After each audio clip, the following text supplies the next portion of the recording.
following instructions are for increasing the RAM in your in your Dell laptop. There are 5 screws.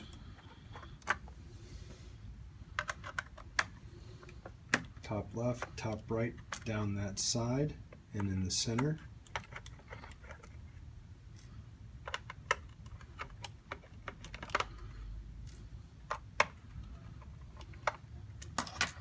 This allows the back to pop off. As with everything else, we want to make sure that we have the same brand of RAM chips and that the chips are appropriately aligned before putting them into their slot. Snap in place. If you have to remove one, you just simply pull those teeth apart.